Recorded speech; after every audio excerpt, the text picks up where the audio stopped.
સુરતમાં માળી સમાજ દ્વારા કલેક્ટરને આવેદનપત્ર પાઠવવામાં આવ્યું છે અને મહાત્મા જ્યોતિરાવ ફુલે અને સાવિત્રીબાઈ ફુલેને મરણોત્તર ભારત રત્ન આપવાની માંગ કરવામાં આવી છે।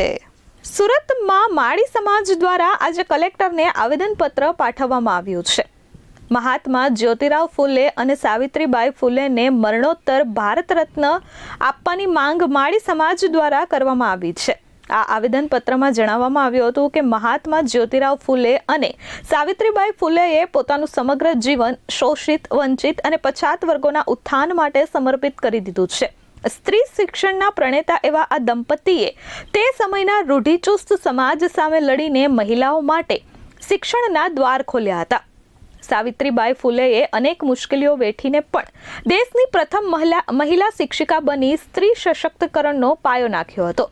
ત્યારે માળી સમાજની માંગ છે કે આ બંને દંપતીને ભારત રત્ન અપાવવો જોઈએ, જેના અનુસંધાને સમગ્ર ગુજરાતના 34 જિલ્લામાં આજે કલેક્ટરને આવેદનપત્ર આપવામાં આવ્યું છે।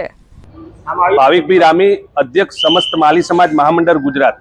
સમગ્ર ભારત વર્ષના માળી સમાજની વર્ષોથી એક માંગણી છે કે અમારા આદર્શ, અમારા આરાધ્ય એવા મહાત્મા જ્યોતિરાવ ફુલે અને સાવિત્રીબાઈ ફુલેને ભારત રત્ન મળવો જોઈએ। એના અનુસંધાને અમે ઘણીવાર રજૂઆત કરી છે।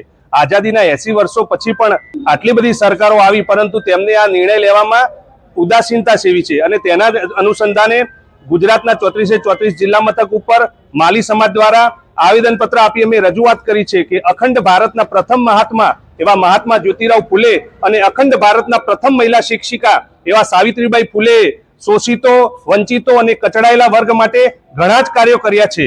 જે સમયે મહિલાઓને ઘરની બહાર નીકળવા પર પાબંદી હતી, તેમને શિક્ષણ પણ આપવામાં નહોતું આવતું, તે સમયે સાવિત્રીબાઈ ફુલે પુણેમાં પ્રથમ મહિલા સ્કૂલ ખોલી અને એના પછી 17 થી વધુ સ્કૂલો ખોલવામાં આવી। આટલું બધું કાર્ય કર્યા પછી પણ ભારત રત્નથી એમને વંચિત રાખવામાં આવ્યા છે અને તેના જ અનુસંધાને આજે સુરત જિલ્લા કલેક્ટરશ્રીને માળી સમાજના ડેલિગેશન દ્વારા રજૂઆત કરી તેમને વિનંતી કરી છે કે આ માળી સમાજની માગણી તમે ઉપર સુધી પહોંચાડો અને સરકારશ્રી દ્વારા સત્વરે નિર્ણય લેવામાં આવે અને તેમને ભારત રત્ન એનાયત કરવામાં આવે તેવી વિનંતી કરવામાં આવી છે। Bureau report S24 news, Surat.